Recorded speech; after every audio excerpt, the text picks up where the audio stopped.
Hello friends, मु रश्मिरेखा Lenka kitchen को आपण मानकु बहुत बहुत स्वागत। आज आम सिंपल बीन्स आलू भजा बनैबा।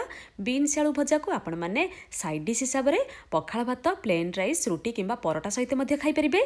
तेबे चलंतु एही रेसिपी बनिया पे कोन सब सामग्री गुडी का आवश्यक प्रथमे आमे देखि नबा। एठी मु 250 ग्राम बीन्स को एमती बड़ बड़ करी काटिकी नैची। गोटे आलू को मध्य एमती लंबा लंबा करी काटिकी नैची। गोटे पियाज को मध्य एमती लंबा लंबा करी काटिकी नैची। हाफ चामच पंचफुटण, गोटे सुखिला लंका, हाफ चामच लंका गुंड, हाफ चामच हलदी गुंड, लुण स्वाद अनुसार आउ किसी तेल नहींजी।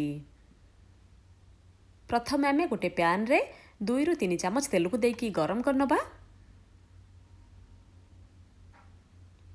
तेल भल भाव में गरम हो गलानी। एथिरे आमे पंचफुटण आ सुखिला लंका को पकईदबा। फुटण फुटीगला पर एथिरे आमे कटा पियाज को पकईदबा। पियाज को आमे मीडियम फ्लेम रे रखिकी लाइट ब्राउन कलर आसिया पर्यंत भाजी नबा।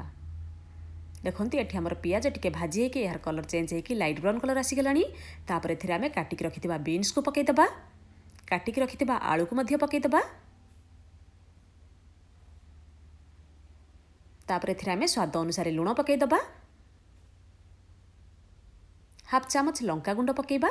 आपण जेतिक राग खाइबे से हिसाब रे लंका गुंड पकांतु। तापर एथिरे आमे हाफ चामच हलदी गुंड पकईदबा।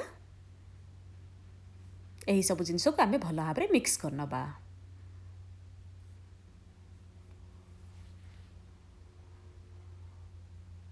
देखंतु आकु आमे भल भाव में मिक्स करदेले।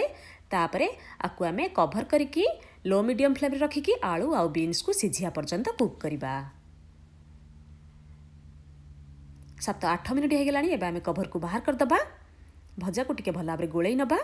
एबे आमे चेक करबा आलू आउ बीन्स एठी भल भाव में सिझिछि कि नाही। देखंतु एठी हमर आलू आउ बीन्स भल भाव में सिझि गलानी। तो वर्तमान आमे मीडियम हाई फ्लेम रे रखिकी भजा को क्रिस्पी होवा पर्यंत भाजी नबा। 3-4 मिनिट आको एमती कंटिन्यूअसली भाजिया परे आपण देखि परचंती एठी हमर भजा भल भाव में भाजी हेकी क्रिस्पी हो गलानी। आ यार कलर मध्य गोल्डन आसी गलानी। तो एठी हमर भजा पूरा पूरी रेडी हो गला। एबे आमे कुकटॉप को ऑफ कर दबा। देखंतु खूब कम टाइम मध्य रे हमर सिंपल बीन्स आलू भजा बिल्कुल रेडी हो गला।